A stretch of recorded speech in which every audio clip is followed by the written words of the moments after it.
I joined the military when I was 17 years old. I was a junior in high school. I was actually living on my own with my best friend. We joined together. In 2020, my husband was deploying to Iraq, and I went to my first mammogram, and I remember closing my eyes, and I was like, "Dear Lord, I think something's wrong, but I know whatever it is, we're gonna get through it."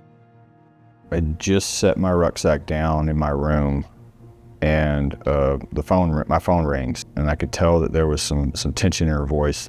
There was something wasn't right, and I think it was Dr. Roberts.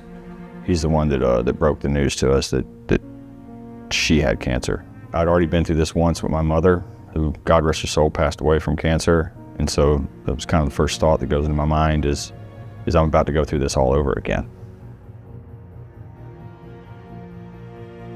It was in my breast, my lymph node, and it went to my 8th rib. So when they did the biopsy, they called me back, and that's when they let me know that it was stage 4.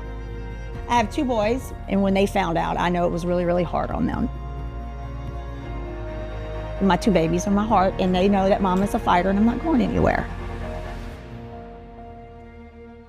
I was the first person that kind of sat down and went over the details of her diagnosis and mapped out a treatment plan for her. And when she came in, there was something unique about her. She's just got a special aura about her that I knew she was going to be a person who was willing to do anything that needed to be done.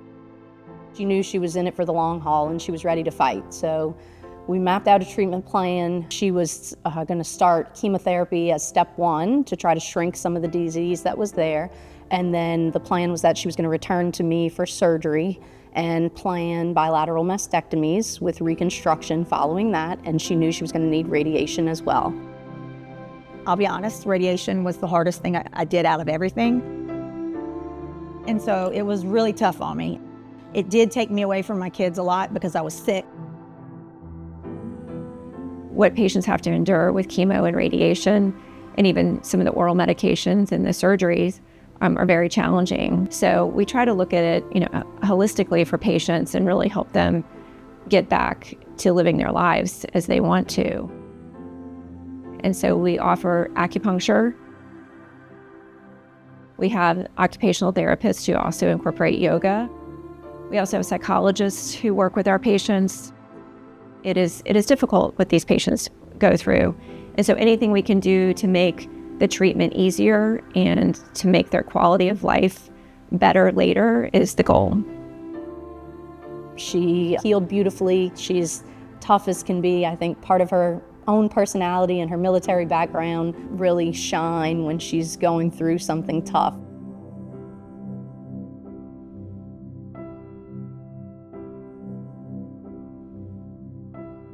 And she learned that really all of the things we had talked to her about here were identical to what MD Anderson was planning for her initiation of her treatment plan. It's amazing to see that a lot of this all started before we were partners with MD Anderson. It's great for patients to be able to have more people involved in their care, maybe people that they don't really have access to.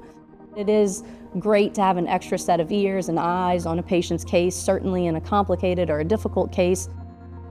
Through this partnership, she can receive treatment at home where her family is, where her support network is, with extraordinary care at Ochsner, and still benefit from coming and seeing me sometimes every 4 months. So she has the best of both worlds. Having both care teams really makes me feel comfortable, and I'm really comfortable about my journey because I know that I'm going to be taken care of regardless.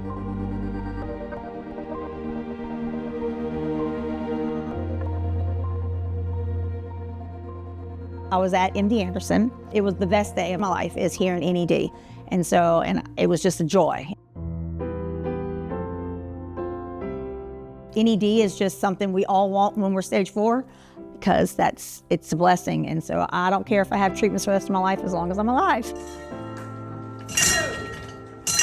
In the beginning, if you would have told me that this is where we would be, I probably wouldn't have believed that she would be doing as well as she's doing, that she would be no evidence of disease, and that the treatments worked as well as they work. Leaving the military was really hard. It was. Because for 27 years, it was my identity.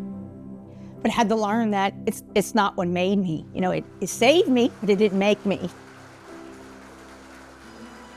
People tell me, cancer did not slow me down. I think it just gave me a new purpose. Because my purpose, I thought I wanted to be a general, I wanted to be a colonel, and so the military was my life. I need focus, I need a mission. So I started a nonprofit called FLAW, Fight Like a Warrior. You know, my main mission with FLAW is mentorship and education and advocacy. And I wanted to help people, so that I knew that was going to be my mission. She had already been an inspiration to so many patients. I could see her interact with other patients and inspire them to be positive like she was, and help encourage them to get through a very difficult time. Taysha is pure energy. She's resilient, she's strong, she's always thinking about how to help her community, how to stay active, how to exercise, how to really enjoy life. And so I am proud that my kids see me excel in the military. They know what I could have been. That, you know, they were so excited, Mom, you're going to be a general. But now they're excited that I'm alive.